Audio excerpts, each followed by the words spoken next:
immer wieder staune ich über die Vielfalt, nicht nur zwischen den grossen buddhistischen Traditionen, sondern auch innerhalb von denen. In diesem Gespräch mit der Zen-Meisterin und Psychologin Dr. Anna Gamma werfen wir einen weiteren Blick ins Zen. Anna Gamma hat erzählt, wie sie nach einer atheistischen Phase zum Zen gefunden hat und was sie daran fasziniert hat. Sie erklärt, wie sie auch das Christentum fast zu der gleichen Zeit in einem ganz anderen Licht gesehen hat. Wir haben über verschiedene Praxisformen geredet, unter anderem über Koans, die paradoxen, rätselartigen Sätze, die in der Anna ihrem Zen-Stil angewendet werden. Wir haben darüber geredet, ob Zen oder Meditation für einen spirituellen Weg genug ist und was allenfalls westliche Errungenschaften wie die Psychotherapie für einen Nutzen haben. Wir haben über verschiedene Wege geredet und wie man weiss, wenn man den richtigen gefunden hat. Anna Gamma hat das Institut für Zen und Leadership gegründet und es hat mich Wunder genommen, was sie mit diesen Führungskräften macht und wie Zen auch sonst in der Welt kann wirken. Als Beispiel hat sie dann eine kurze Herzkontemplation angeleitet. Anna Gamma hat auch erklärt, warum Meditation und Spiritualität gerade in der heutigen Zeit besonders wichtig sind und sie gibt zum Abschluss noch Tipps, mit welchen von ihren Büchern man am besten einsteigt. Ich hoffe, auch du kannst wieder einiges aus dem Gespräch für dein Leben mitnehmen. Bevor wir anfangen, einmal mehr der Hinweis, wie du diesen Podcast unterstützen kannst. Erstens, folgen. Klick bei deinem Player auf Abonnieren, dann verpasst du keine Folge und Podcasts mit mehr Publikum sind besser auffindbar. Zweitens, weiterempfehlen und weiterleiten. Anderen davon zu erzählen oder gar eine Lieblingsepisode an jemanden weiterzuleiten, der das Thema gar brauchen kann, ist sehr hilfreich. Drittens, bewerten und kommentieren. Man kann bei den meisten Podcast-Apps entweder Sternchen vergeben oder sogar einen Kommentar schreiben. Beides macht Podcasts besser für andere auffindbar.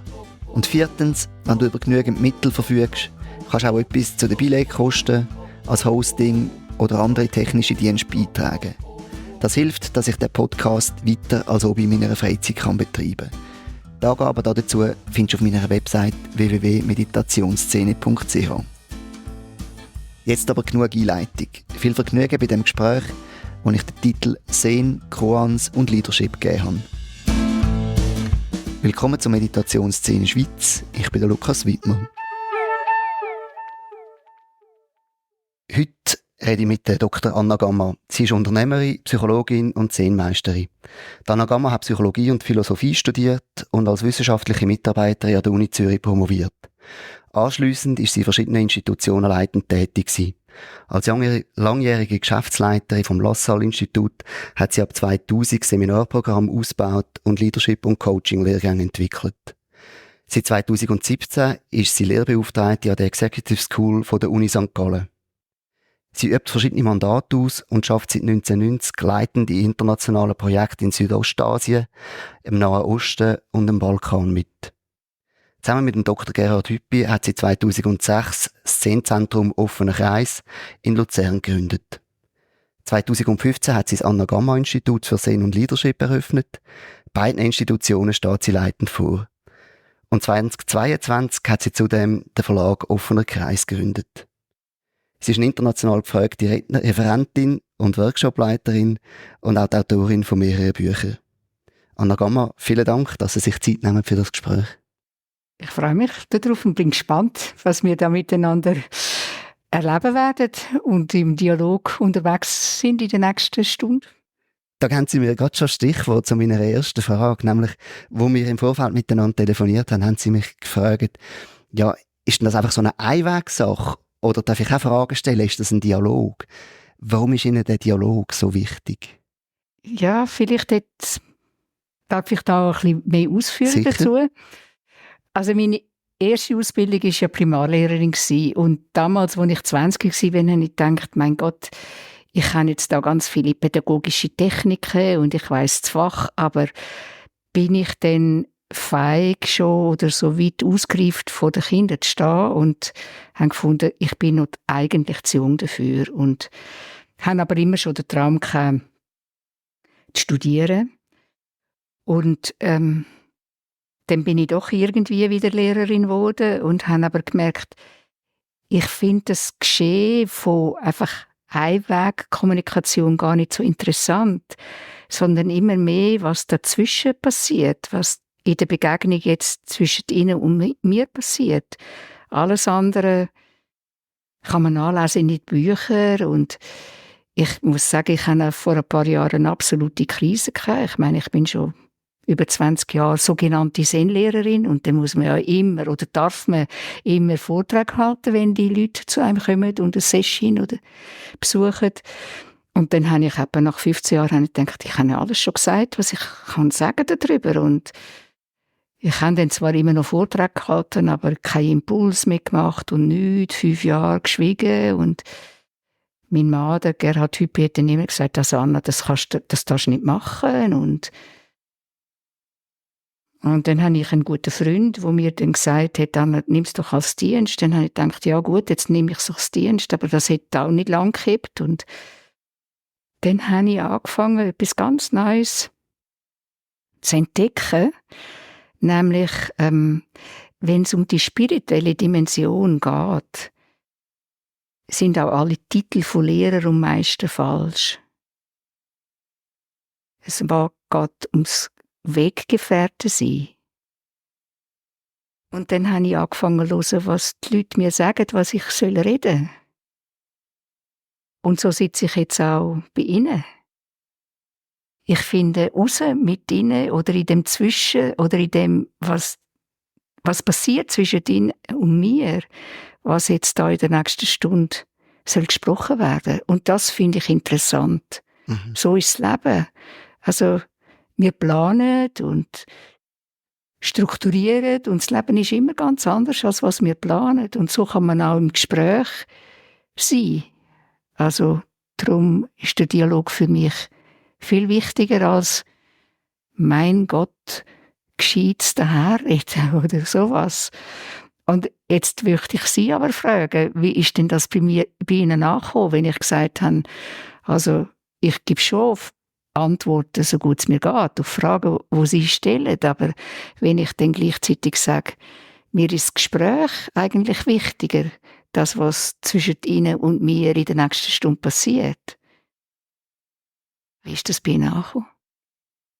Ja, auf der einen Seite habe ich mich sehr, sehr gefreut, weil ich dachte, oh ja, Dialog, das ist eigentlich, ich möchte ja den Podcast auch nicht so als Frage-Antwort-Sache gliedern, weil ich habe auch keine fixe Frage, sondern mehr eine Vorstellung von Themen, die wir könnten zusammen ergründen.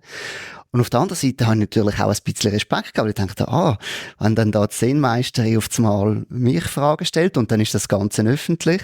Also es hat schon auch so ein bisschen die Ambivalenz natürlich gehabt. Das verstand ich, das sagen die meisten, dass die Interviewer das gar nicht gewöhnt sind und dass ich sie in dieser Art aus der Komfortzone rauslocke aber es eigentlich nachher noch gut findet. Also, weil es ist ja eigentlich auch eine Einladung, dass wir miteinander einen Prozess machen. Mhm. Und dann ist es viel lebendiger. Aber auch ich weiss dann nicht zu viel. Weil sie haben mir ja auch keinen Fragebogen geschickt, den ich jetzt da abarbeiten und mich da vorbereiten, was sie denn vielleicht von mir wissen. Also so ist das Leben. Das Leben ist ein gutes Stichwort, weil was ich häufig mache in diesen Interviews, ist so ein bisschen entlang vom Leben gehen, von wichtigen Stationen und dann gewisse Sachen vertiefen. Und ich habe mich in der Vorbereitung, habe ich einige Interviews mit ihnen gelesen und geschaut. Und ich habe es spannend gefunden. Sie sind ja offensichtlich sehr gläubig aufgewachsen, haben auch gesagt, sie hätten viel Freude gehabt an diesen Riten in der katholischen Kirche. Und trotzdem haben sie sich nachher abgewendet und haben eine religiöse oder atheistische oder weiss nicht, wie sie ihm sagen, Phase gehabt. Und dann sind sie wieder zurückgekommen und so wie ich es verstanden habe, ist eigentlich dann so Zen und auch das Christentum recht gleichzeitig wieder in ihr Leben gekommen. Habe ich das richtig verstanden? Wie ist das gegangen? Jetzt weiss ich nicht ganz genau, wo die Frage ansetzt. Fragen Sie jetzt, was ist passiert nach meiner atheistischen Lebensphase? Und wenn die atheistische Lebensphase wichtig ist, um es zu verstehen, dann können wir auch in die atheistische Lebensphase ansetzen. Sehr gerne. Ja, vielleicht einfach nur zum sagen, das ist für mich ganz eine wichtige Lebensphase gewesen. Und ich habe mich dort also so schön und gut das rituelle Geschehen, was damals noch vor Konziliar in den Dörfern gelebt worden ist, das ist ein Kosmos für mich als Kind. Und die ganze Dorf hat mitgemacht in diesen Liturgien und diesen liturgischen Jahreszeitfesten auch. Und dann, aber in der Pubertät, wo ich dann angefangen habe, Fragen zu stellen, und ich mag mich noch erinnern, dass ich sicher eine Unterrichtsstunde, aber das ist noch vor der Mittelschule gewesen, mit dem Pfarrer gestritten haben über die Realpräsenz von Christus in der Hostie. Mhm. Das habe ich nicht schlucken schon da. Und dann ist es aber nachher so gewesen, und das weiss ich selber jetzt, alles, was Zwang ist, im Spirituellen ist Gift, das treibt einem eigentlich davon weg. Und so bin ich natürlich dann auch in Zwang hineingekommen und habe gefunden, das geht gar nicht für mich. Und dann, meine atheistische Lebensphase ist zu Ende gegangen. Das ist die 3. schwere Depression, die ich hatte und auch suizidal war, also am Abgrund gestanden bin. Und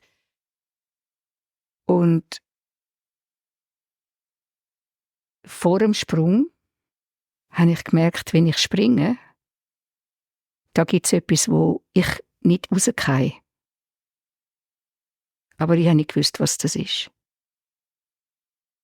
Und ich habe dann gemerkt, dass mein Lebensgefühl war, wie das Marionettentheater vom Kleist. Also, dass da ein Faden gezogen wird und, also man kann jetzt auch sagen, die Konditionierung. Ich bin so voll von Konditionierungen. Aber es ist da gleich noch etwas, wer schafft denn die Konditionierungen? Also, und haben dann gemerkt, das stimmt für mich nicht mehr, das Lebensgefühl. Es eher, dass es einen dunklen Urgrund gibt, wo ich nicht weiss, was das ist. Und ich möchte das entdecken, was das ist. Und dann bin ich über eine tiefe Freundschaft, die sich so über die Jahre entwickelt hat, mit der Pia Giger,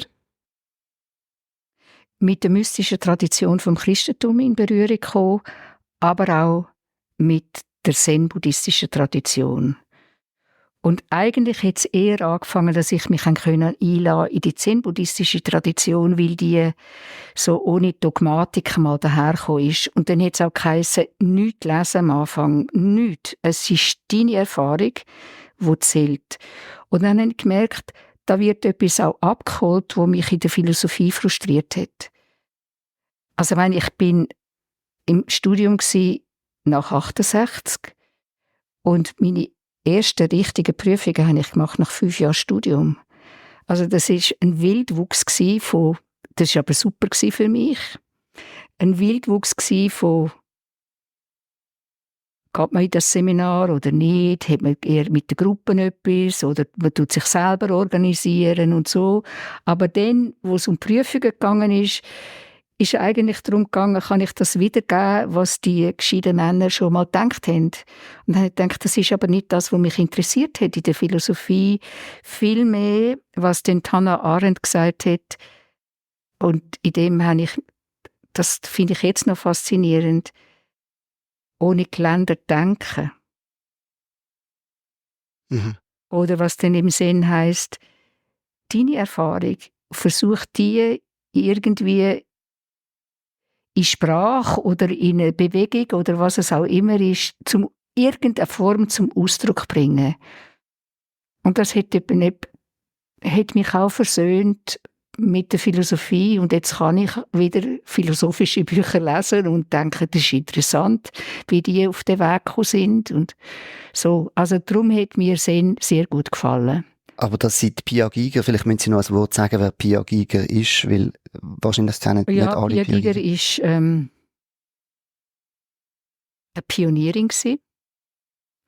Sie hat auch Psychologie studiert und Heilpädagogik und sie ist unglaublich wache Schülerin von Teilhard de Chardin. Sie hat ihn zwar nie kennengelernt, aber sie hat ihn zutiefst studiert und der Teilhard de Chardin ist auch ein Naturwissenschaftler gewesen, aber gleichzeitig ein Mystiker und der hat auch Bücher geschrieben über woher kommen wir Menschen und wohin geht's und was ist denn etwa der nächste Schritt. Und er hat so formuliert, schon in den 20er Jahren, Also der Planet ist voll. Männer und Frauen müssen eine andere Form von Intimität leben lernen, damit die Beziehung zwischen den Paaren lebendig bleibt. Er hat immer von Mann und Frau geredet, aber das kann man jetzt auch zwischen gleichgeschlechtlichen Paaren sehen. Und er hat gesagt, wir müssen etwas Neues lernen, Intimität, nämlich die psychisch-geistige Intimität. Und sie hat dann gefragt, was für eine Struktur braucht eine Institution, damit der Dialog unter den Menschen gefördert wird. Und das hat mich natürlich sehr fasziniert. Obwohl ich Psychologie und Philosophie studiert habe ich immer gedacht, die Strukturen sind ganz wichtig. Die Strukturen sind auch Gefäße für das, was geschieht zwischen den Menschen. Sie können etwas verhindern, aber auch etwas fördern. Dann hat sie eine Therapiestation aufgebaut und ist dann im St. Katharinenwerk angefragt worden, die Spiritualität zu erneuern und auch neue Strukturen zu setzen. Ja, und dann ist sie eine Lebenspartnerin von Niklas Brandsten. Die haben sich gegenseitig sehr inspiriert. Die haben auch das LaSalle-Institut gegründet. Sie haben auch etwas mit in die Welt gebracht, wo mich dann auch dazu gebracht hat, dass ich überhaupt mit ihnen näher zusammenarbeite. Nämlich, sie haben gesagt, wir möchten eine Form von Leadership lernen, dass Mann und Frau gleichwertig und gleich gesehen werden in der Öffentlichkeit. Die kulturelle Partnerschaft zwischen Mann und Frau, aber dann auch zwischen den Institutionen. Und sie ist einfach eine wichtige Freundin geworden von mir und ich bin dann auch über sie das Katharinenwerk eingetreten und wir haben miteinander die Friedensprojekte aufgebaut in Fernen Osten und im Nahen Osten und im Balkan. Ja, so. Und sie ist leider vor 10 Jahren gestorben. Also sie ist für mich eine absolute Provokation gewesen. In meiner atheistischen Lebensphase hat sie mir einmal Weihnachtskarten geschickt und hat geschrieben, sie wünsche mir, dass das Licht von Christus ich würde das erkennen, oder ich weiß nicht mehr genau, wie die Formulierung war. Also fast ein bisschen eine Forderung auch so, oder? Ja, nein, ich bin absolut verrückt worden. Und ich habe ihr einen Schandbrief geschrieben und sie hat prompt zurückgeschrieben und hat mich dann eingeladen und dann habe ich dann schon gemerkt in dem Gespräch mit ihr, dass mein sogenannte Gottesbild von der christlichen, katholischen Tradition in der Kinderschuhe stehen geblieben ist und sie mir dann auch von 10 Jahren geredet hat vom universalen Christus wo der historische ein Aspekt ist und das hat mir einfach eine Welt geöffnet und dann habe ich gefunden, und das ist auch so ein Lebenszug von mir, Lernen ist etwas, ein Lebenselixier, ist nicht nur Lebensvollzug, sondern ein Lebenselixier. Ich höre nicht auf zu lernen. Das ist, mache ich sehr gern. Ja, so bin ich dann, also zuerst schon habe ich mich auf Zen und nachher auf die christliche Mystik und ich habe jahrelang gerungen und ringe eigentlich jetzt noch, wer ist Jesus, wer ist Christus? Ja. Was haben Sie denn im Zen angetroffen, wo Sie dort so fasziniert haben? Ja, das sind, also die ersten 10 Jahre habe ich mehr oder weniger Pater Lassalle meditiert, also Session besucht und was mir gefallen hat und wo ich gemerkt habe, das ist mir in Lieb geschnitten, obwohl ich ein Mensch bin, auch, der viel Bewegung braucht, einfach das Stille Sitzen. Stille Sitzen und hören, einfach hören. Ja, schweigen, nochmal schweigen. Ja. Ich bin vor vielen Jahren in einem MBSR-Kurs, also Mindfulness-Based Stress Reduction. Und dort hat es jemand gehabt, der gesagt hat, er hätte jetzt schon seit Jahren Zen praktiziert. Und er hat irgendwie nie so richtig begriffen, was er eigentlich da machen soll. Wir haben ihm einfach gesagt, sitz an. Und viel mehr hat man ihm gar nicht gesagt. Und er hat wirklich gesagt, in dem MBSR-Kurs sind dann wie so ein paar Lichter aufgegangen. Wie ist das gewesen? Wie hat denn der Pater Lassalle unterrichtet? Also hat er auch einfach gesagt, sitz an und gar nicht viel mehr? Oder hat es da dann schon noch mehr Begleitung rundherum gegeben? Also man hätte regelmässig zum Einzelgespräch und sagen, wie es einem geht. Und Aber Anleitung zu dem, wie man jetzt praktiziert, hat es wenig gegeben. Ja.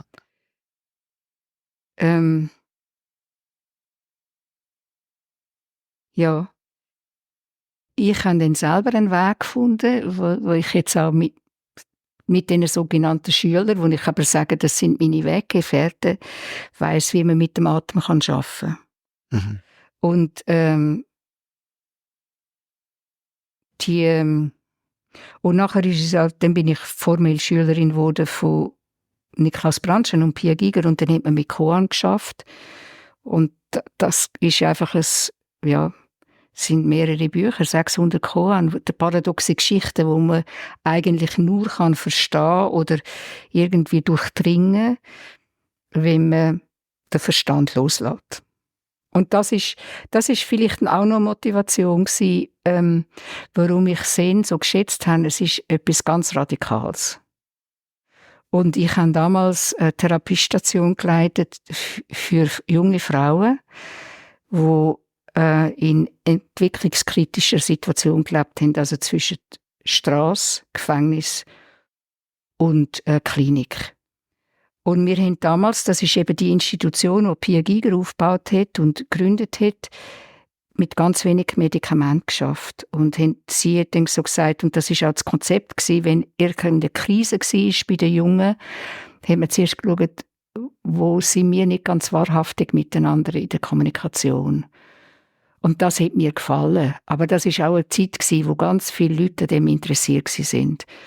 Und das ist natürlich, das ist natürlich sehr fordernd gewesen. Und ich habe dann auch so einen Dienst gemacht, wo die diensthabenden Bezugspersonen mir können zur Nacht anrufen und manchmal war das oft gewesen. Und manchmal bin ich wach geworden, bevor das Telefon kam, ist ein sogenannter Ammerschlaf. Mhm. Und dann habe ich gemerkt, zu dem, was da so radikal ist, also die sind eben nicht zugedeckt worden mit Medikamenten oder gerade schon in Klinik oder was auch immer, sondern das Instrument sind eigentlich wir Menschen gewesen. Das ist sehr brüchig. Dann habe ich wie einen anderen Pol gebraucht, wo ich zur Ruhe komme, wo ich auch relativ schnell gemerkt habe, wie eine Körperstille sich meldet. Und das ist etwas, was ganz faszinierend ist. Also Knochenstille. Was ist Knochenstille? Das ist Knochenstille. Also das kann man gar nicht beschreiben, wenn man es nicht selber erfahren hat. Das kann man nur, also es ist einfach absolut still. Im Körper? Es ist im Körper auch, ja. Was ich eben auch merke, viele, jetzt tun wir eine ganz andere Seite auf. Darum sage ich Knochenstille, weil viele auch dissoziiert sitzen oder auch Meditation. Die beamen sich irgendwo in einen anderen Zustand hinein, aber es verändert nichts. Mhm. Und darum sage ich Knochenstille.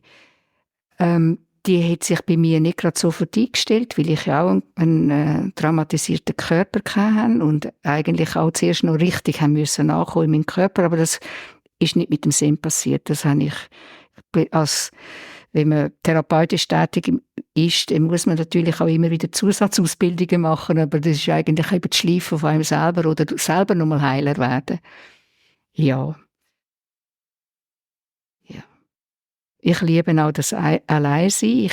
Seit 30 Jahren träume ich davon, in einer Einsiedelei mich zu finden, aber ich habe dann entdeckt, dass das zeitweise schon möglich ist, aber die Patronin von Katharienwerk ist die Katharina von Siena und die hat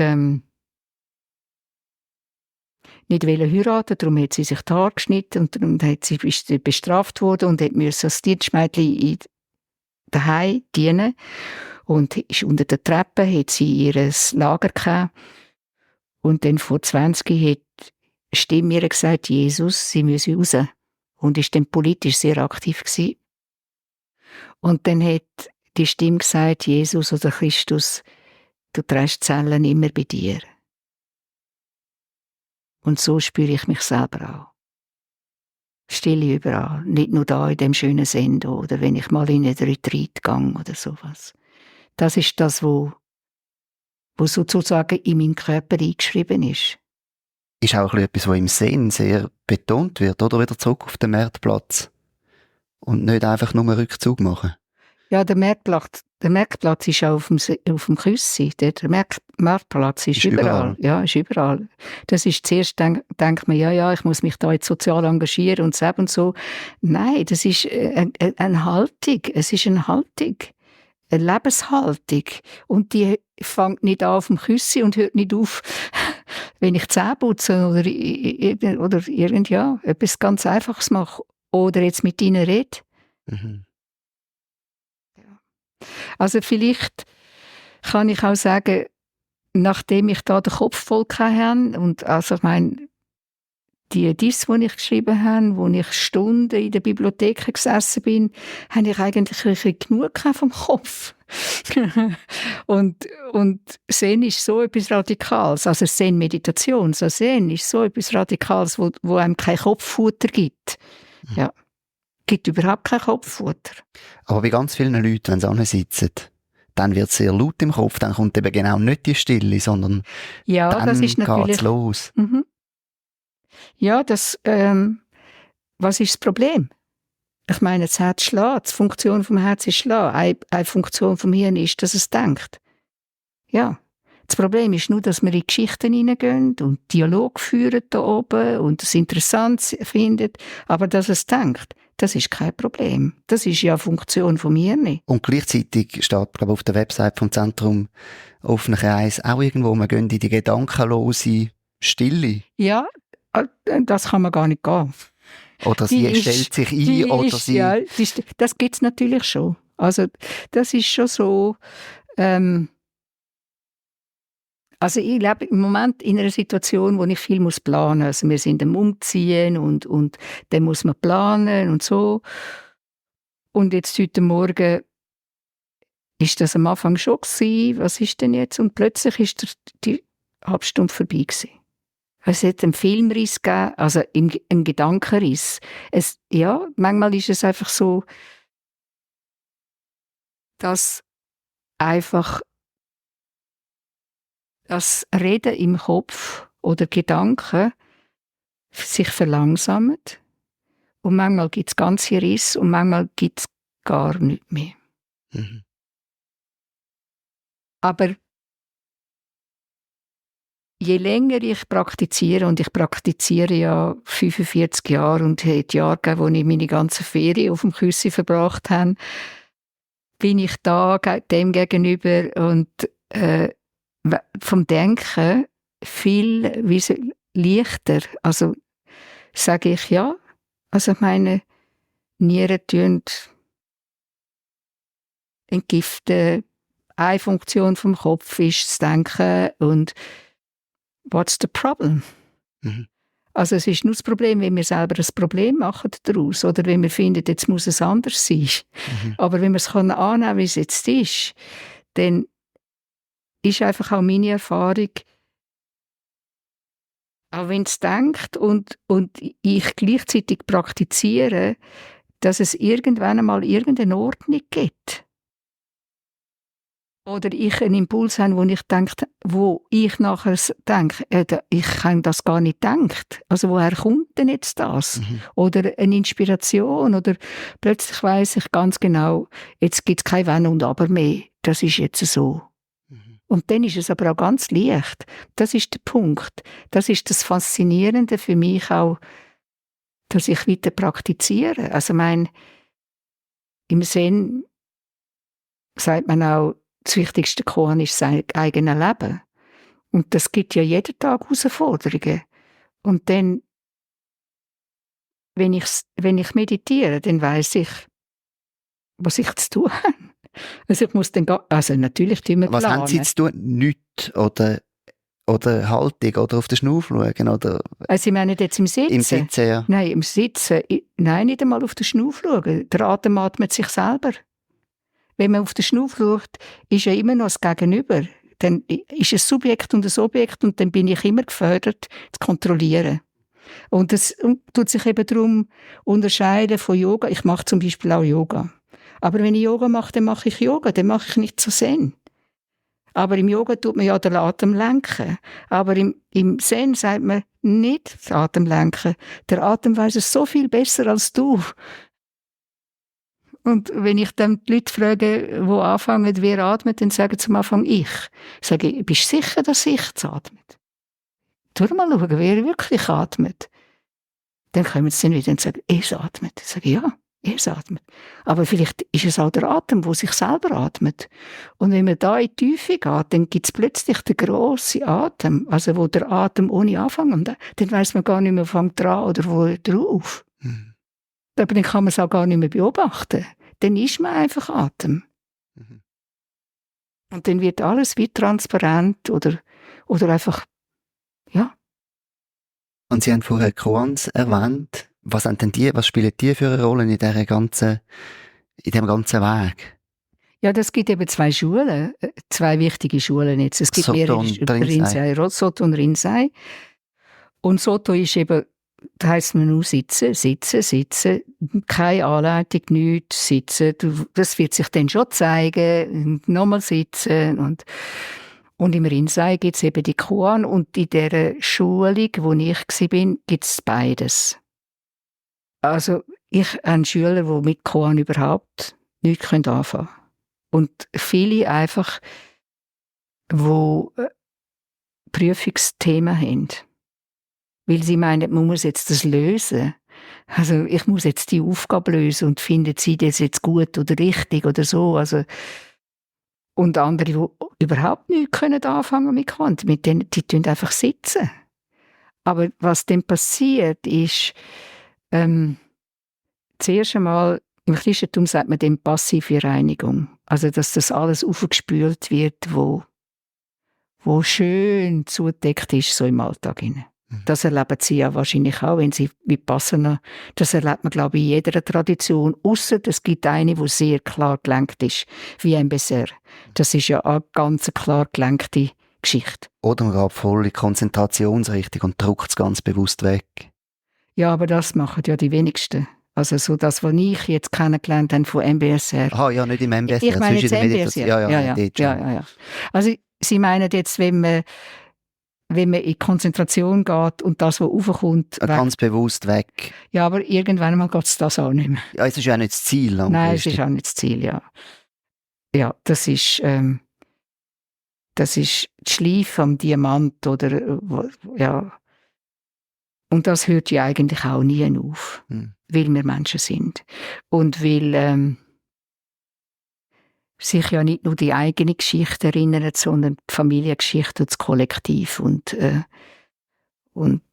ja, manchmal ist das sehr, sehr hart. Und die Koans, die holen dann die Sachen? Nein, die Koan holen das nicht, weil der Koan ist dann so, also da heisst, berühmter Koan heisst zum Beispiel, stoppe den Klang der 1000 Kilometer weit entfernten Tempelglocke. Dann kommt bei den wenigsten, was ich jetzt erfahren habe, dort eine persönliche Geschichte dafür. Aber so, man ist ja nicht jeden Tag mit dem Lehrer oder der Lehrerin zusammen, sondern man geht dann zum Retreat raus und dann eigentlich ist das Wichtigste, was dann läuft. Da hat für mich der berühmteste japanische Zen-Meister Dogen sagt, die Spuren des Erwachens ruhen im Verborgenen und die im Verborgenen ruhenden Spuren entfalten sich über einen langen Zeitraum. Und wenn man fragt, was ist denn das Verborgene, das ist das, was verschüttet ist. Also die Essenz von uns ist verschüttet durch Geschichten, durch Konditionierungen, durch Sozialisation, durch Verletzungen, durch Trauma. Ja. Und dann gibt die Meisterin dem Schüler so einen Koan. Gibt es da irgendeine Reihenfolge, wo traditionell durchgeht? Oder sagen Sie für den Schüler den Koan? Nein, das gibt schon. Es gibt eine Reihenfolge. Es gibt klassische Bücher. Das sind in der Schule, wo ich bin, das sind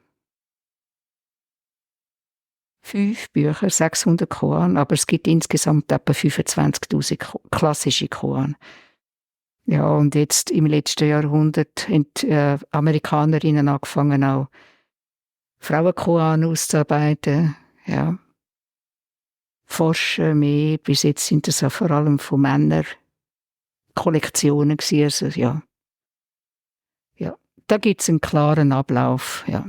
Aber dann kommt man als Schüler so etwas über, so ein Koran, nimmt das mit, sitzt mit dem, lässt es wirken und irgendwann macht es Klick und dann kommt man wieder in ein Gespräch und berichtet, was man erlebt oder erkannt hat. Ja, das ist so. Also die erste Reihe von Koran, die gibt immer der Lehrer, aber das ist eine klare Abfolge. Mhm. Oder die Lehrerin. Und ich sage, oder das ist meine Meinung, wichtiger als das, was man dann kann sagen, das ist die richtige Antwort, ist der Prozess, wo man damit macht. Also der innere Entwicklungs- und Reifungsprozess.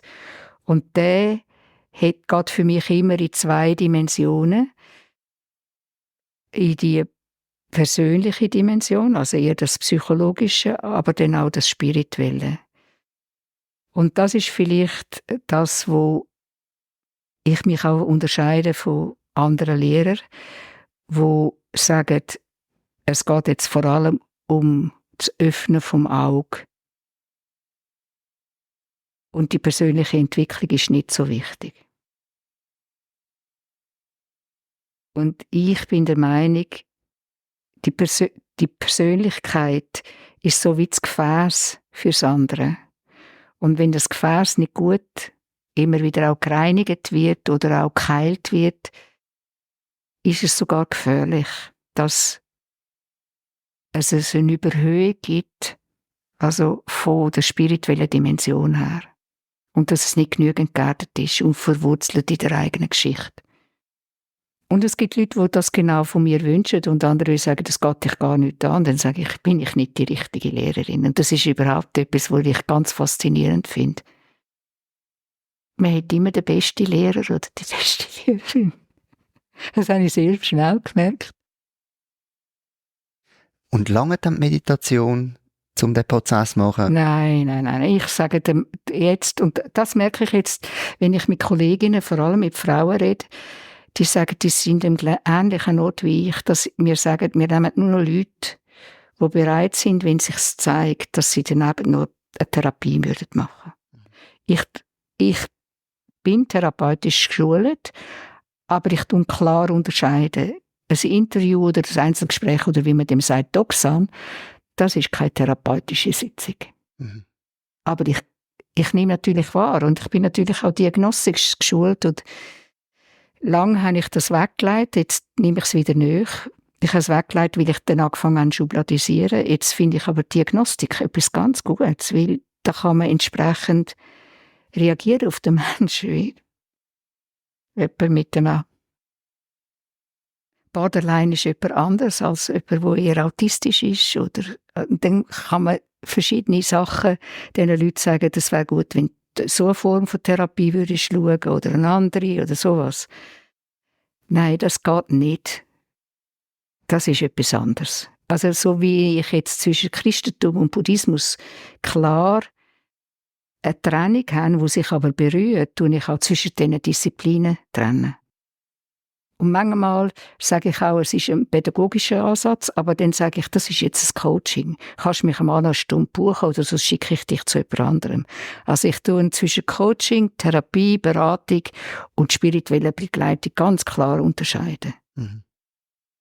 Und dann ist es auch in einem anderen Raum. Also der Doxan-Raum ist ja einfach eine spezielle Einrichtung in einem Raum. Und in einem Coaching oder in einer Therapie ist es nochmal ein anderer Raum. Mhm. Und ich finde es gefährlich, wenn man es mischt. Aber doch braucht es wie beides, um auf dem Weg weiterzukommen. Ich meine ja.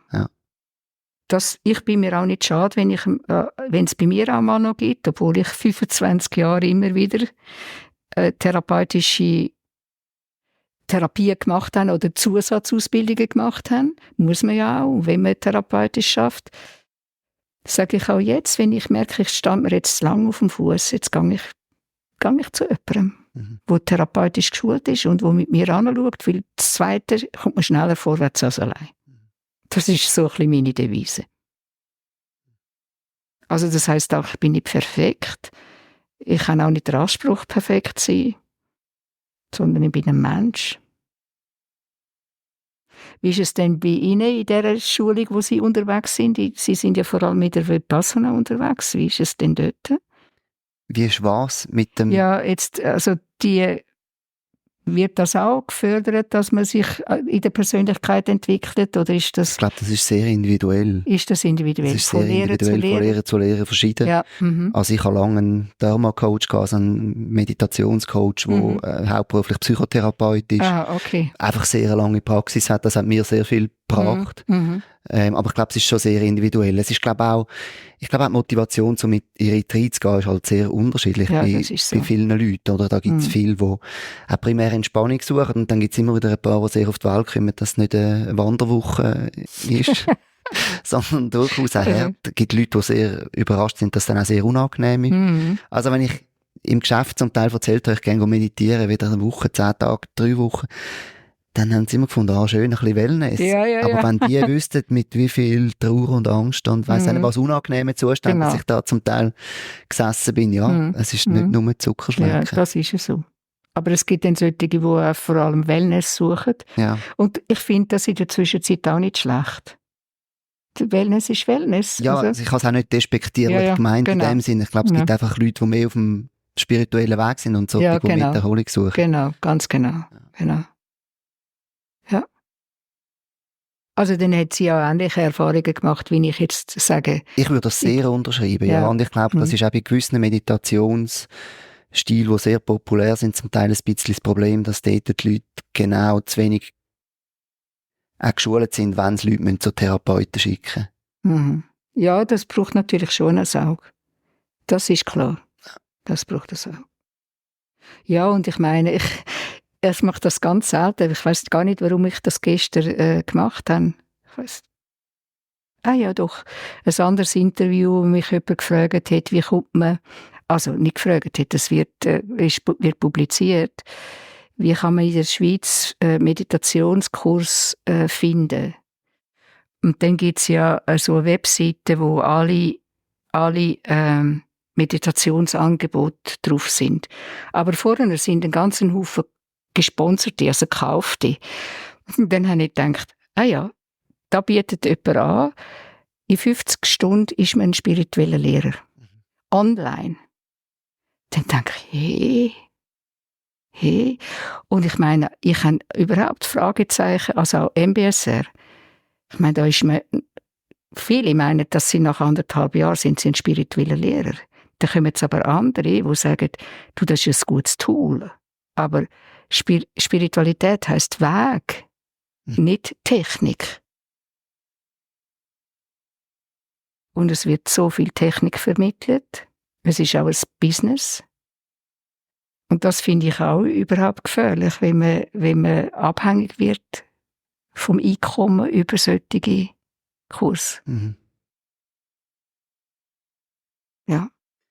Ich würde aufs Business gerne ein bisschen später nochmal zurückkommen und noch neu einhängen. Sie haben einmal noch etwas gesagt, was mich in Bezug auf Zen auch sehr wundernimmt, und das ist, dass ihnen Strukturen wichtig sind. Und Zen hat ja häufig auch den Ruf, sehr von außen gesehen so ein bisschen rigid zu sein, oder das muss genau, die Formen müssen genau eingehalten werden und so wird gegessen und so wird reingegangen und in dieser Reihenfolge, und da mag sehr, sehr wenig Abweichung leiden. Ja. Wie ist das in Ihrer Tradition? Ist das auch so streng oder ist die ein bisschen locker? Ja, also Grossväter in der Linie, wo ich mit Pia Giger und Niklas Brandschen den Weg gegangen bin, die haben zusammengebracht Soto und Rinzai.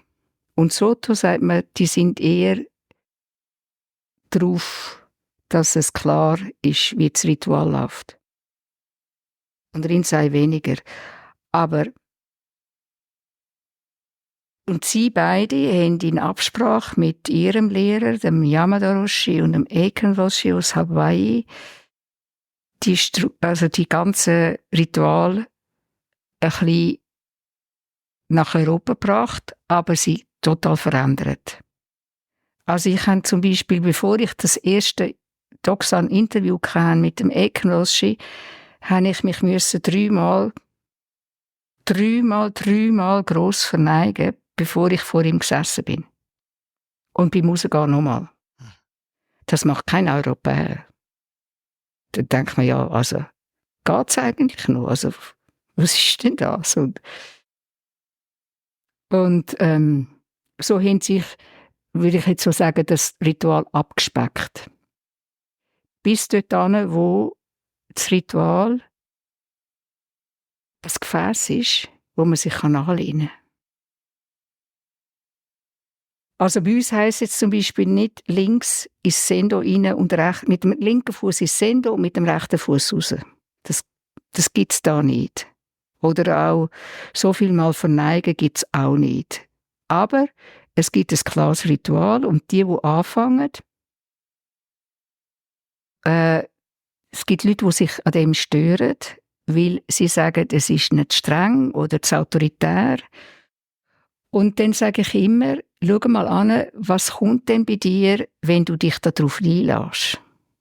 Dann hat es meistens mit persönlichen Geschichten zu tun.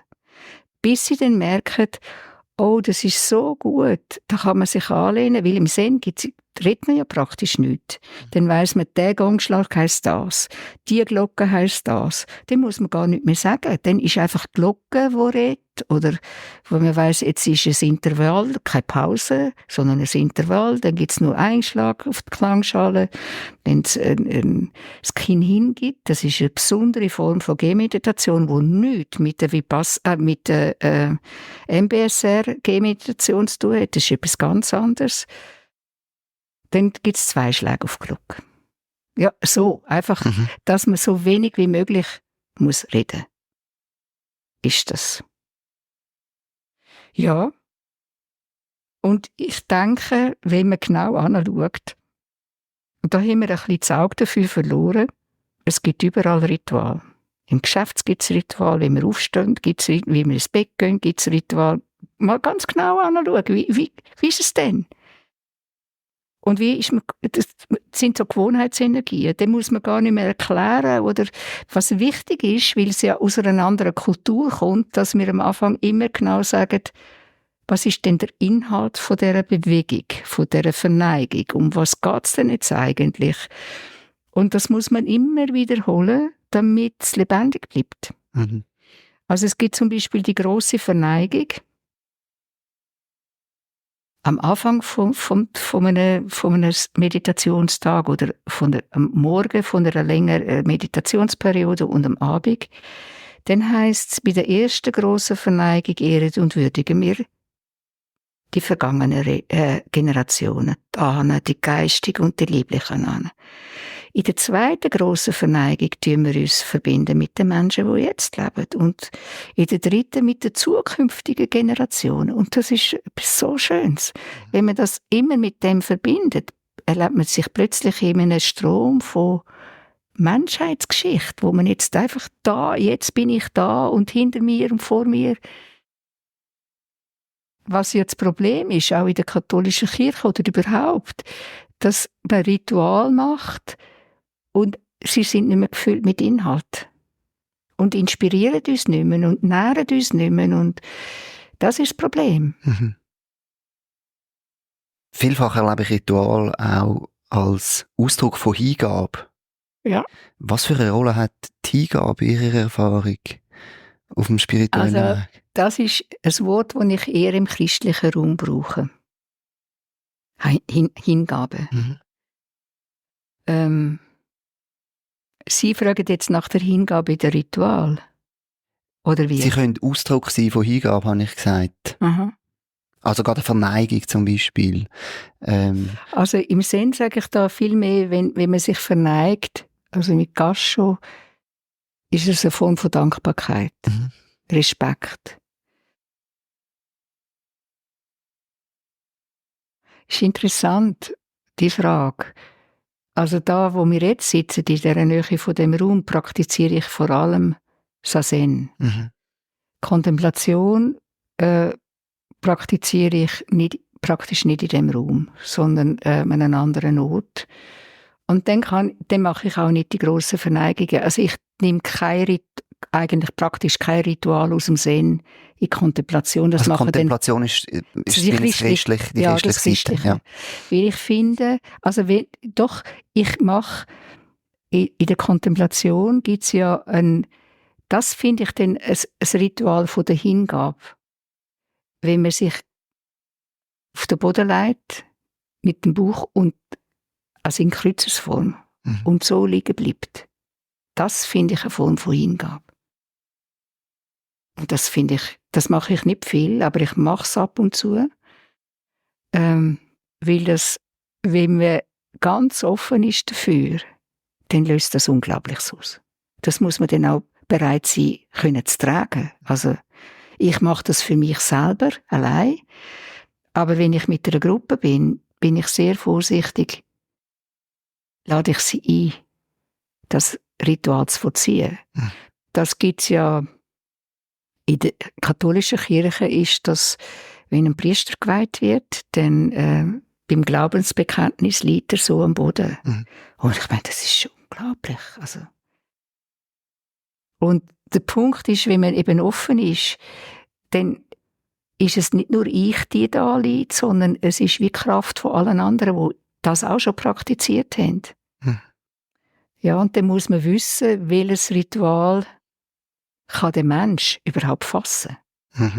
Ich finde Ritual sehr machtvoll, wenn man sie füllt mit Leben und mit der Bedeutung. Und dann ist es dann eigentlich ganz Hingabe. Wo ich eben Mitglied war in dem St. Katharinerwerk, hat es dann auch geheißen, nimm mich, verfüge über mich, so wie es dir gefällt. Das ist dann happig. Ja, das ist ziemlich ein grosses Ding. Ja, das ist ein grosses Ding, ja. Aber das gibt es jetzt im Zen nicht. Aber das finde ich ja, also mindestens habe ich so nicht kennengelernt. Dass es so eine Einladung gibt, dass so etwas passiert, ist dann natürlich nochmal etwas anderes. Aber vielleicht müssen wir es dann auch in eine andere Sprache formulieren. Ich kenne Zen nicht so gut, aber wo es für mich relativ deutlich ist, dass viel Hingabe da ist im tibetischen Buddhismus. Ja. Dort kenne ich es auch. Aber das ist nochmal ganz eine andere Richtung. Der tibetische Buddhismus, ich habe auch ein bisschen geschnuppert, als ich angefangen habe und gesagt, ich will das wissen, was das ist. Im tibetischen Buddhismus, und dann ist mir es aber zu katholisch gewesen. Mit diesen Bildern und Verehrungen von diesen Bildern und Verehrungen von Rinpoche. Das habe ich gemerkt, das kann ich nicht. Das geht für mich nicht. Es ist zu katholisch. Ich habe etwas Protestantisches gebraucht, etwas, wo bilderlos ist, ja. Würde Sie dann auch sagen, der Theravada, also in der frühen Buddhismus, der Mahayana, tibetische und spätere Buddhismus, Zen-Buddhismus, sind so ein bisschen Richtungen, die für bestimmte Persönlichkeitstypen besser geeignet sind. Und welche wären das? Ich glaube, das ist so unterschiedlich, wie wir Menschen unterschiedlich sind.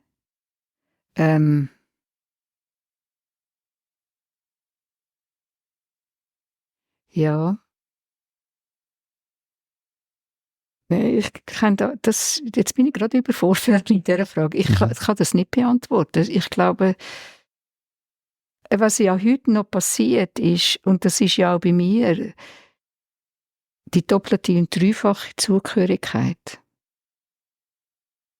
Ich rede bei mir von einer doppelten Zugehörigkeit und ich bin verheiratet mit einem Mann, der eine schamanische Ausbildung hat und ich natürlich auch mit ihm regelmäßig Trommelreisen mache und jetzt gerade heute haben wir einen Raum geräuchert und so. Und ich fühle mich dort eingeladen, aber das ist nicht etwas, wo ich jetzt jemanden würde anleiten, so. Aber ich habe schon ganz eigene Sachen erlebt mit Schamanen, dass die mich begrüßt haben und ich sehe sie zum ersten Mal und sage jetzt, «Hi Anna, nice to meet you again.» Ja, und was ist das? Ja.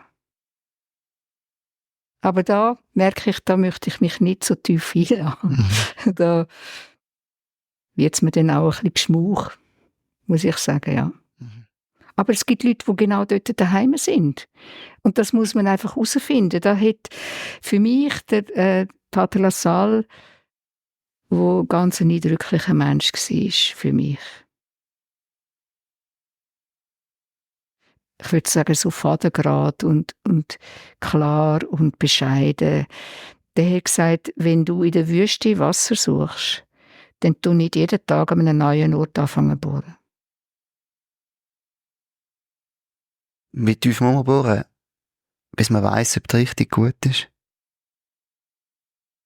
Ja, da würde Also wie ich lange jetzt... darf man bohren, ohne Wasser zu finden, bis man muss sagen, jetzt muss ich doch nebendurch ein Loch machen? Also ich weiß nicht, ob Sie die Geschichte auch gelesen haben von einer Amerikanerin, die nach Australien gegangen ist, zu den Aborigines. Ich weiß nicht mehr, wie das heisst. Also das ist so eine eindrückliche Geschichte. Sie hat sich super eingekleidet und viel Geld mitgebracht und die Aborigines haben ihr gesagt, alles abziehen und sie haben alles verscharrt und dann ist sie mit denen auf Wanderschaft gegangen. Und also dann geht es ja auch um Wasser in der Wüste. Und dann hat sie dann einmal die Führung übernehmen. Und die sind fast verdurstet. Und dann hat sie doch Wasser gefunden. Und in meiner Erinnerung hat sie das so beschrieben, dass sie es geschmeckt hat. Mhm. Also man schmeckt das Wasser, bevor man es findet. Und ich denke, jetzt, das ist eine Metapher, aber was ja die Menschen suchen, ist heimkommen bei sich selber. Das grösste Rätsel, das es gibt auf der Welt, ist, wer bin ich? Dem Rätsel ein bisschen näher kommen. Ruhe finden. Beziehungsfähiger werden. Und da gibt es eine Guideline in der christlichen Tradition.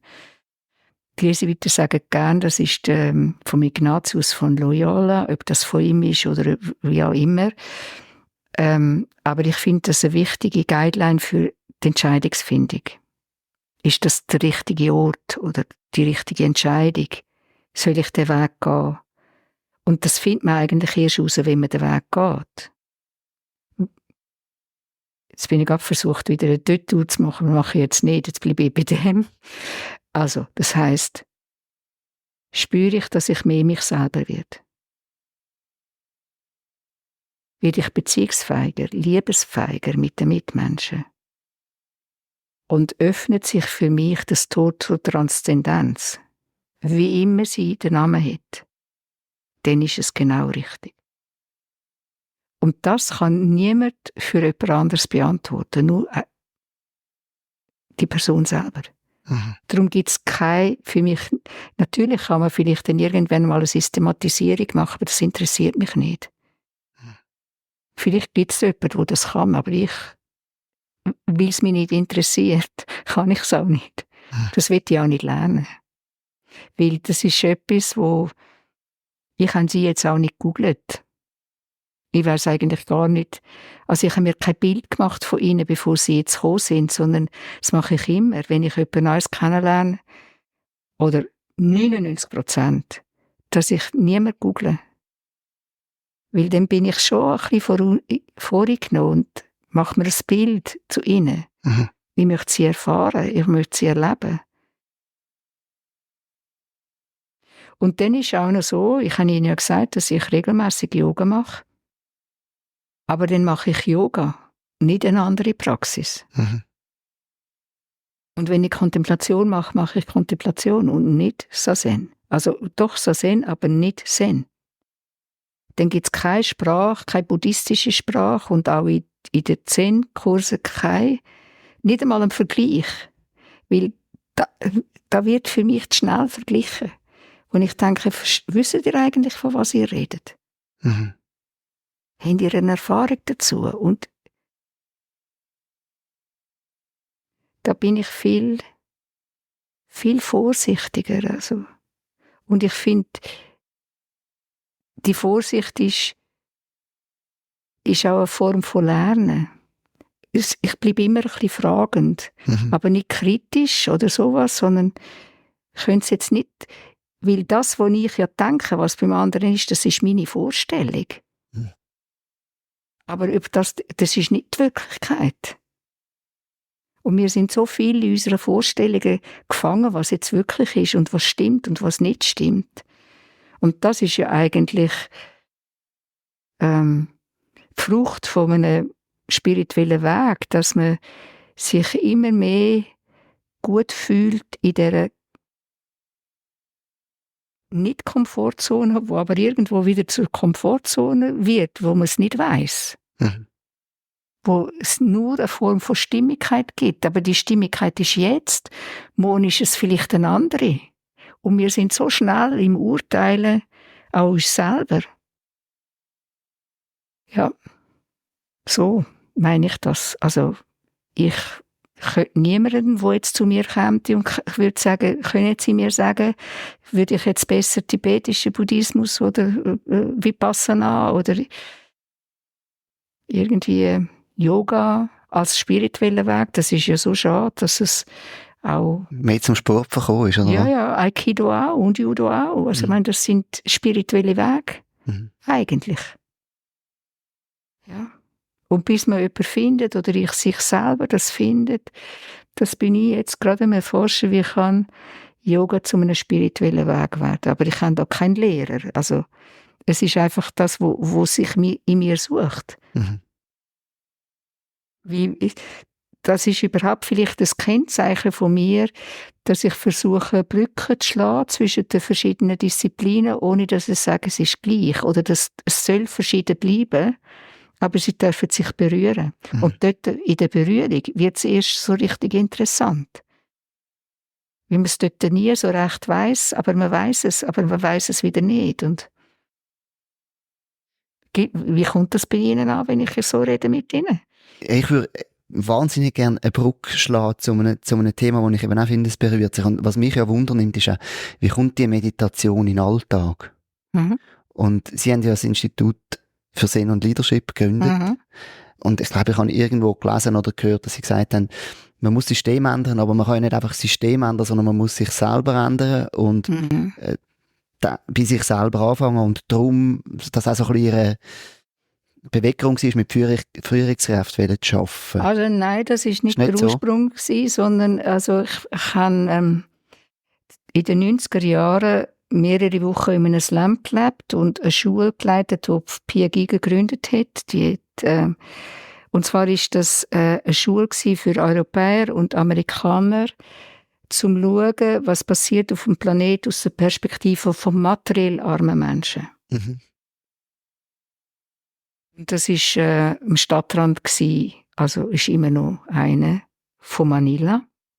Und das hat mich eigentlich aus der Therapieszene herausgebracht, weil ich dann gesehen habe, also das sind da in den Philippinen viel ungerechte Strukturen, aber auch weltweit sind ungerechte Strukturen. Und ich muss gar nicht meinen, ich muss jetzt den Philippinen gehen und sagen, was jetzt da verändert, sondern wenn, in der Schweiz. Und wer ist im Schalthebel von Strukturen? Das sind Führungskräfte. Und dann ist es für mich eigentlich auch eine glückliche Fügung gewesen, dass Pia Giger und Niklas Sprantschen das Institut gegründet haben. Sie haben es zuerst mal ganz anders genannt. In 2000 haben sie das umformuliert. Dann hat es den LaSalle-Institut geheissen.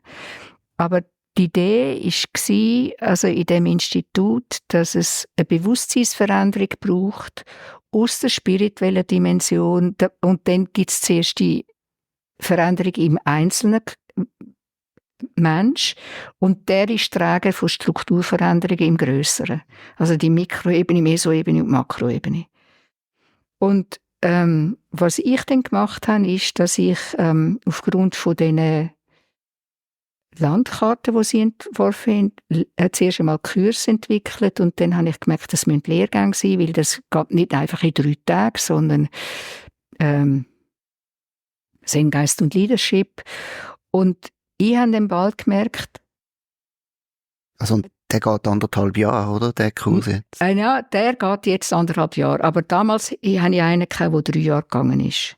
Dann habe ich später noch mit einer Professorin von Berlin einen weiteren Lehrgang entwickelt, der heisst Spirituelles Coaching. Und jetzt habe ich selber noch mal etwas allein gemacht. Das ist dann nicht ein Lehrgang, sondern ein Programm und habe noch mal Ideen. Aber das ist ja die Zukunft, das will ich jetzt nicht darüber reden. Die Ideen gehen bei mir nicht aus. Ich muss nur schauen, kann ich das alles realisieren, was da durch Kopf und Herz geht. Und ich muss auch gar nicht alles realisieren. Aber auf jeden Fall habe ich relativ schnell gemerkt, und ich bin auch da bestätigt worden durch Teilnehmer, die sich dann wirklich einlassen haben, dass man eine Betriebswirtschaftslehre sehr gut kann verbinden auch mit transpersonaler Psychologie und mit Spiritualität und vor allem mit Stille. Und ich habe dann bald angefangen zu sagen, wenn ihr den Kurs macht und nachher nicht dort weiterarbeitet, wo ihr jetzt sind, dann habe ich etwas falsch gemacht und nicht ihr.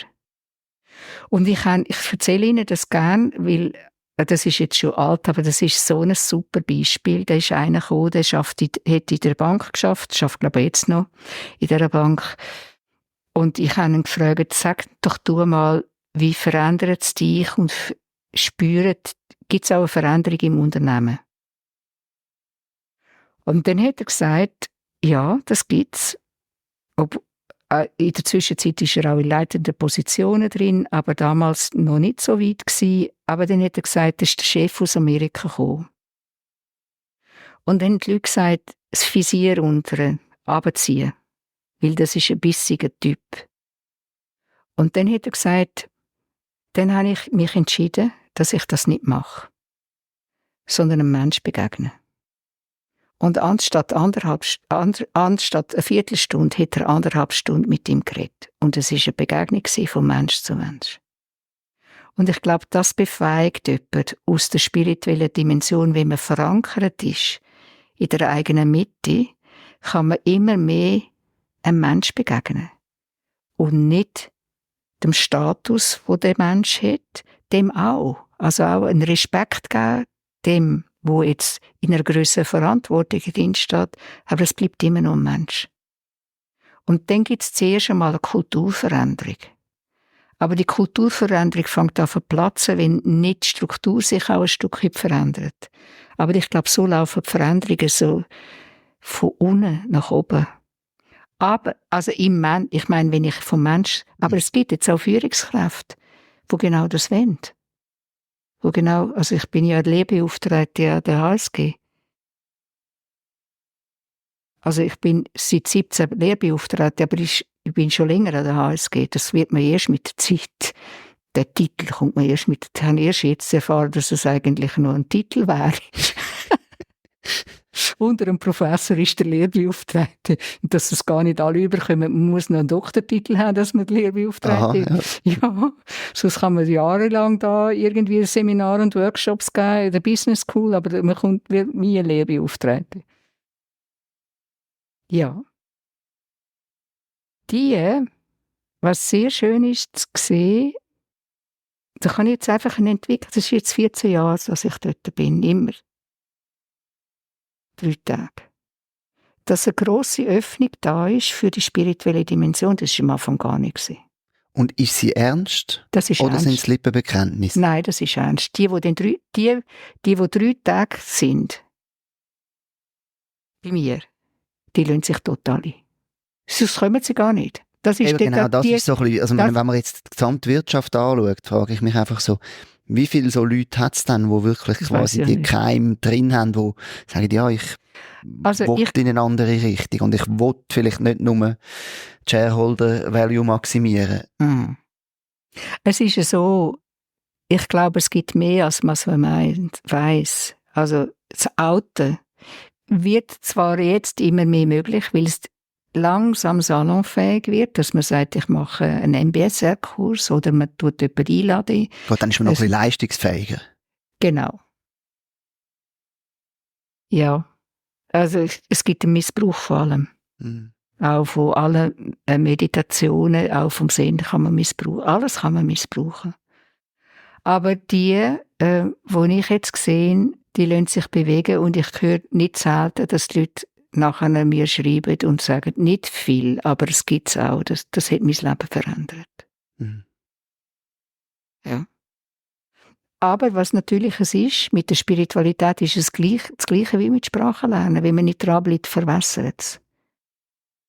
Also Praxis, die kontinuierliche Praxis, ist, glaube ich, essentiell. Was machen Sie dann so in einem 3-Tages-Seminar an einer HSG mit diesen Führungskräften? Ja, ich fange an mit einem Bodyscan, wo ich aber vielleicht, ich habe das noch nie gesehen, dass es jemand aus dem MBSR so anleitet, sondern eher dann von den Traumatherapeuten. Also einen Bodyscan mache ich. Mhm.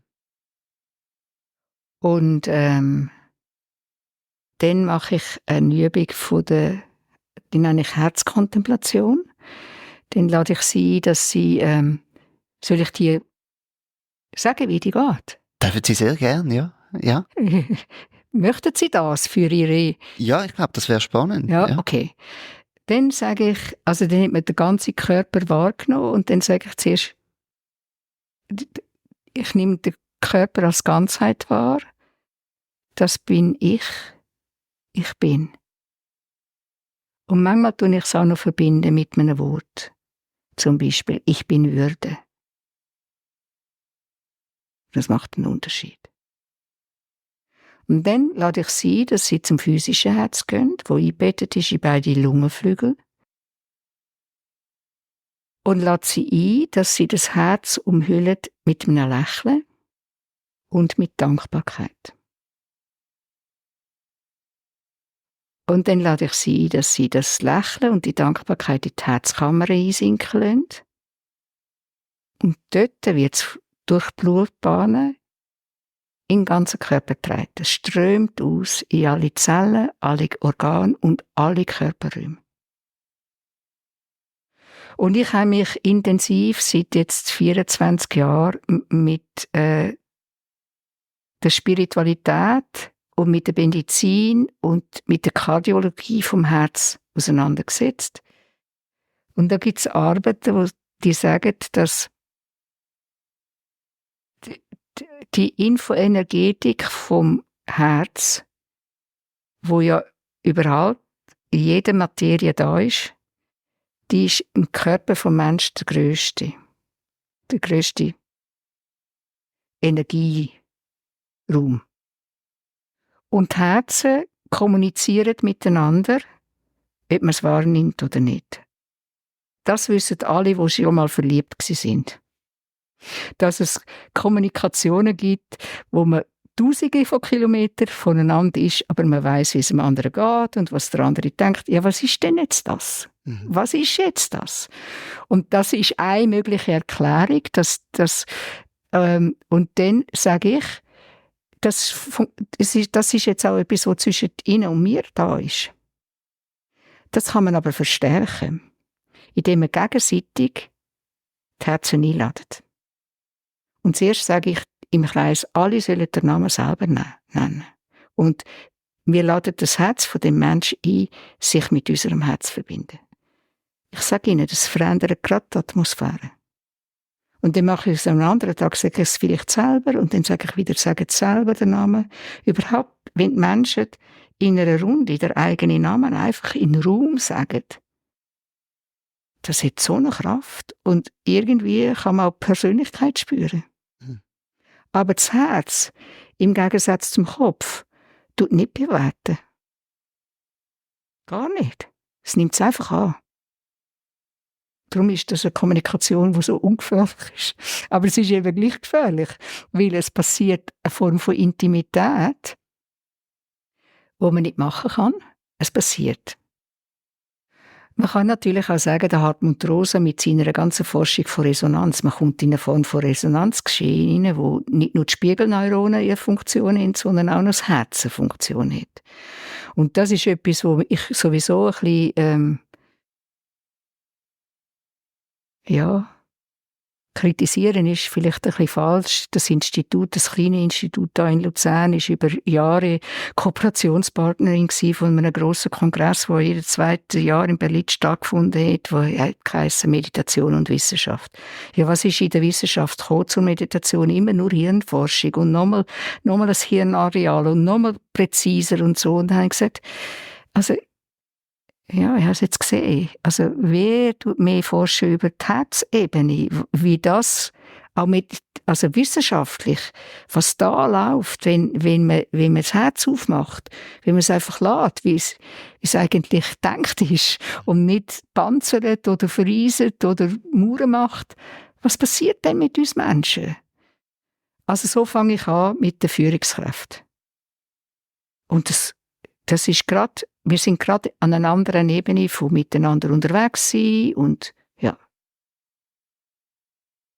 Und ich mache natürlich auch Übungen aus dem MBSR. Die habe ich aber schon gemacht, bevor das MBSR rausgekommen ist. Ich meine, Er hat es ja von neuem genommen, ja. Ja, ich meine, also er hat sie von einem genommen und die sind ja schon da gewesen. Was er genial hat, er das zusammengestellt. Genau. Das ist super. Und ich habe ihn nie lieblich gesehen, aber zugeschaltet und das ist wirklich eine Persönlichkeit. Also man redet vom John Kabat-Zinn. Ja, vom John Kabat-Zinn. Das ist also eine unglaubliche Persönlichkeit. Das ist sehr berührend.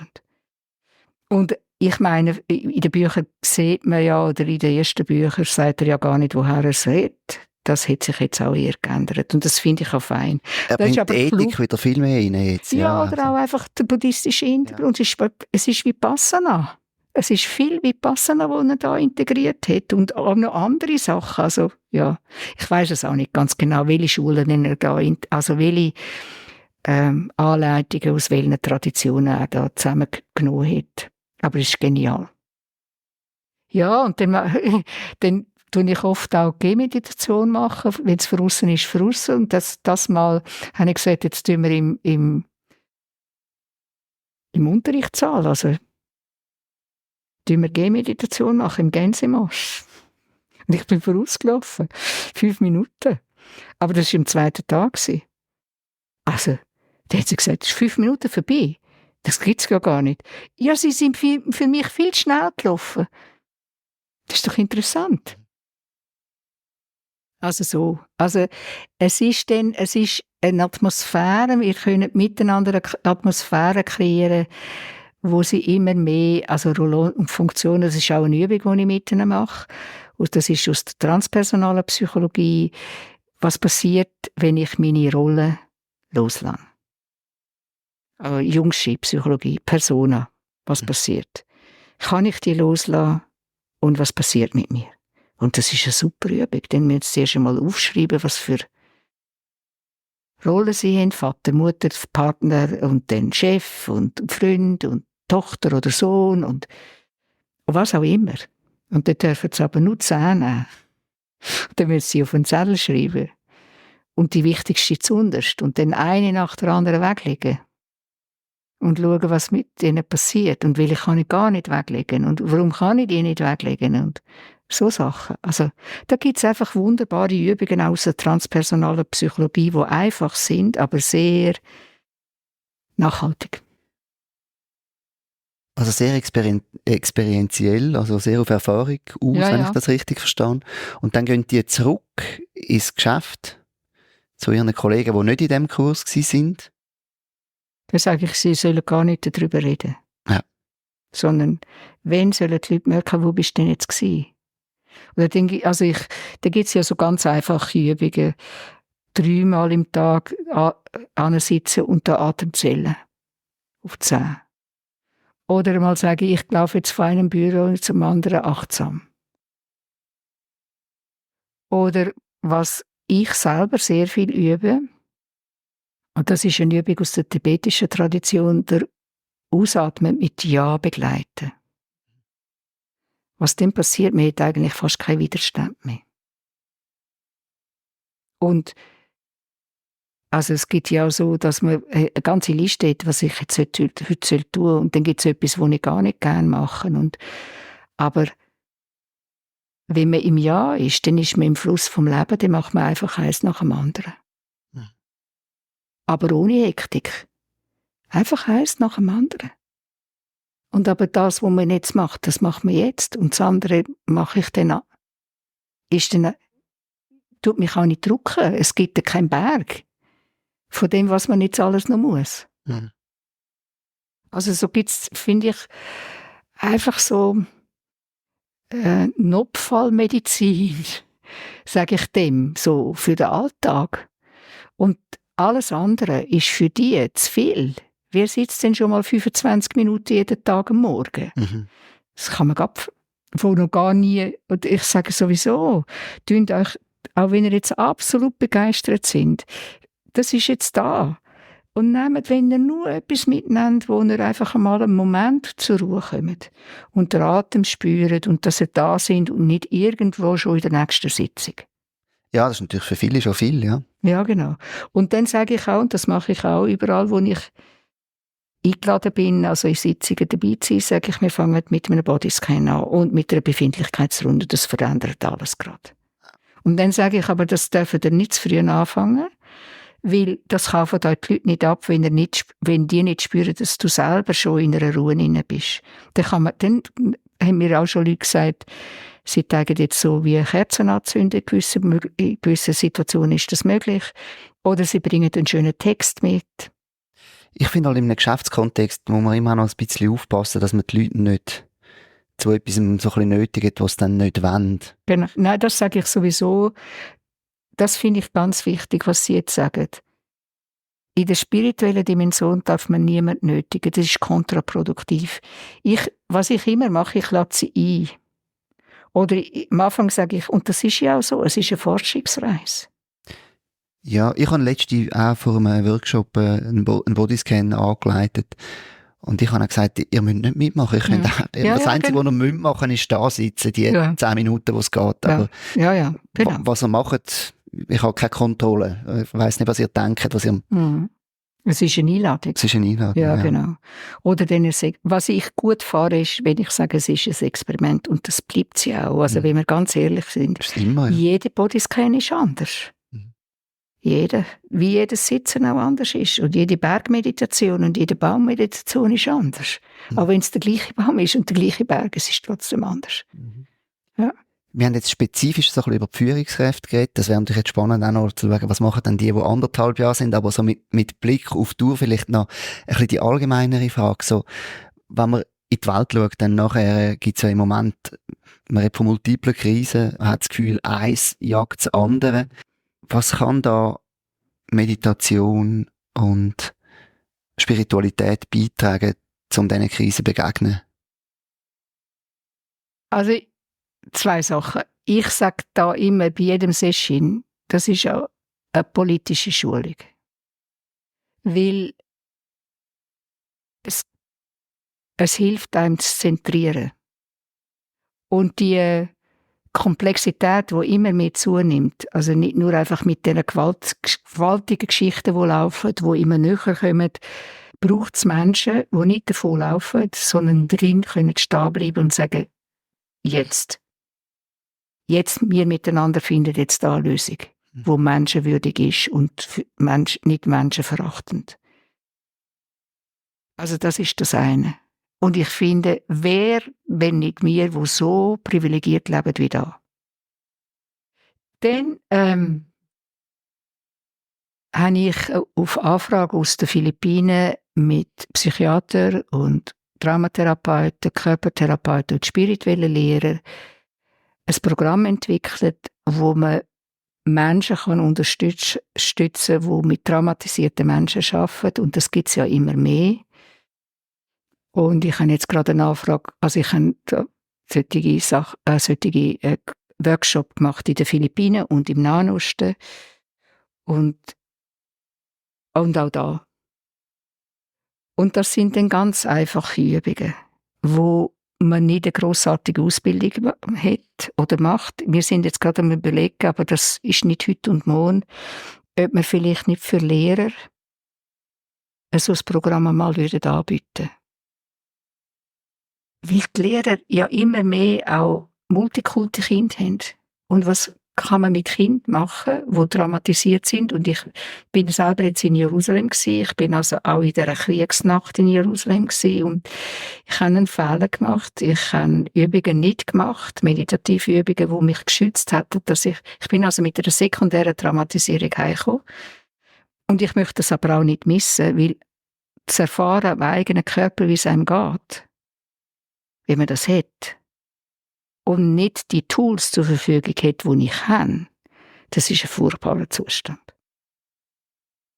Und ja, darum, und da drin sind es jetzt eben auch meditative Übungen, weil die meditativen Übungen eben ins Zentrum führen vom Menschsein, in den Urgrund führen, wo eigentlich die grösste Kraft drin ist und die grösste Heilung und die grösste Sicherheit. Und ich habe noch nie so erfahren wie jetzt in Jerusalem, wo Menschen in den Läden, fremde Menschen, nahe Menschen, das Erste, was sie gesagt haben, eure Präsenz gibt Sicherheit und Hoffnung. Und darum MBSR, wo Präsenz schult, jede Meditationsform, die schulen ja irgendwo Präsenz, dass wir da sind, wo wir jetzt sind, ist etwas ganz Wichtiges für die Zukunft. Dass wir, und ich habe jetzt auch geschrieben in dem Programm, dass wir die Wellen reiten können, Sturmböen reiten und gleichzeitig den Kompass nicht verlieren. Um das geht es heute. Und da braucht es neben der psychologischen Schulung, neben der traumatherapeutische Richtung, ist noch etwas anderes, braucht es auch Menschen, die spirituell verwurzelt sind. Und ich unterscheide zwischen Spiritualität und Religion. Mhm. Und das ist das, was die Menschen heute da machen können. Und auch, was die Menschen heute da machen können, dass sie schauen, dass wir in den Beziehungen bleiben und niemand abschneidet, weil zu abschneiden ist immer der Anfang vom Krieg. Mhm. Und wenn man das sieht, was wir jetzt da gesehen haben, das sind nicht einmal Leute, die jetzt unmittelbar im Gaza sind, aber in der Westbank und dort Geschichten erleben, dann ist das ungeheuerlich, was das mit Menschen macht. Und darum würde ich sagen, alle Menschen, die da jetzt in Europa meditieren, ihr macht das nicht nur für euch selber. Das ist jetzt eine Botschaft für die das hören. Das ist ein Feld, wo wir da stärken, dass man konzentriert bleiben im Chaos und in der absoluten Zerstörung. Ja. Und dann, was ich auch noch sagen möchte, das Lächeln, habe ich ja vorhin gesagt, das kommt aus der tibetischen Tradition. Aber ich habe es eigentlich erst eingeführt. Ich treffe jedes Mal, wenn ich in Jerusalem bin, und seit 20 Jahren bin ich regelmäßig dort, eine Studienreise, die ich leite, einen Sufi-Mystiker und einen Sufi-Heiler. Und das vorletzte Mal, als ich ihn getroffen habe, habe ich gefragt, was ist die stärkste Medizin der Sufi-Heiler? Dann sagt er Lächeln. Das ist doch so unglaublich. Mhm. Und Präsenz. Das ist das, was die Leute jetzt gesagt haben in Jerusalem. Es gibt Sicherheit. Und wenn wir nicht sicher sind, dann sind wir oft neben den Schuhen. Und dann machen wir Sachen, wo wir nachts zurückschauen und denken, wir sind unglücklich für das, was wir gemacht haben. Darum finde ich es auch toll, dass Sie den Podcast machen, wo Sie so viele Menschen interviewen, wo so viele Wege teilen, wo Sie gegangen sind und gehen. Mhm. Dass das eine Inspiration kann werden oder eine Verlockung, dass man das auch macht. Wenn es jetzt unter den zuhörenden Leuten gibt, die auch vielleicht näher auf ihren Weg kommen, wo finden sie Informationen zu Ihnen und Ihrem Angebot? Ich weiss, Sie haben mehrere Bücher geschrieben, vielleicht können Sie ja sagen, mit welchem steigt man am besten ein und wo findet man Informationen zu Ihnen und Ihrem Angebot? Das ist jetzt sehr nett, dass Sie das fragen. Also wenn es um Meditation geht, ist es vielleicht das Buch «Ruhig im Sturm». Dann habe ich eins geschrieben, «Den eigenen Platz im Ganzen finden». Das ist eigentlich eine Hommage an meine wichtigsten Lehrer, Pia Giger und Niklas Brandschen. Er lebt noch, aber man kann auch einen lebendigen Menschen Hommage schreiben. Ja, dort in dem Buch, also «Ruhig im Sturm» tue ich ein paar Koan besprechen, jetzt eher psychologisch, nicht auf die Schiene, sondern psychologisch und auf die Welt bezogen. Und den eigenen Platz im Ganzen finden, tue ich über die evolutiven Prinzipien. Das hat dann mehr mit dem Teilhard de Chardin zu tun, wo wir ja auch geredet haben jetzt voran.